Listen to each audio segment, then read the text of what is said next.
Late victim advocate Virginia Giuffre shared more disturbing truths about the abuse she endured at the hands of predator Jeffrey Epstein and his co-conspirator Ghislaine Maxwell in her posthumously released memoir, Nobody's Girl, a memoir of surviving abuse and fighting for justice. Giuffre revealed the worst things that were done to her weren't physical, but psychological, News.com can report. In her memoir, Giuffre, who died at 41 in April, bravely opened up about the abuse she faced before she ever met Epstein and what happened the first time she was assaulted by him, and Maxwell, in 2000. During her very first meeting with Epstein, whom she believed was interviewing her for a position as his traveling masseuse, Giuffre was told to give the late financier a massage at his Palm Beach, Florida home, guided by Maxwell. The abuse began the same day. So begins the period of my life that has been dissected and analyzed more than any other. I don't enjoy repeating this story, it hurts to relive what I did and what was done to me, Giuffre wrote.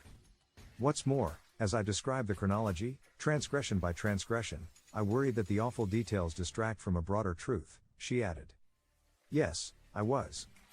My body was used in ways that did enormous damage to me. But the worst things Epstein and Maxwell did to me weren't physical, but psychological. She later explained how Epstein and Maxwell specifically preyed on vulnerable, at-risk people, many of whom were already victims of abuse, like Giuffre, and used the promise of a new life to manipulate them into accepting their vile world. From the start, they manipulated me into participating in behaviors that ate away at me, eroding my ability to comprehend reality and preventing me from defending myself, Giuffre wrote. From the start, I was trained to be complicit in my own devastation. Of all the terrible wounds they inflicted, that forced complicity was the most destructive. Giuffre explained that her job was to do whatever they asked whenever they asked it. There were no bars on the windows or locks on the doors. But I was a prisoner trapped in an invisible cage. Giuffre claimed Epstein also ensured her silence by showing her a photo of her younger brother when he asked her to quit her job as a Mar-a-Lago locker room attendant and work for him full-time. It felt foolish to rely on him for my livelihood.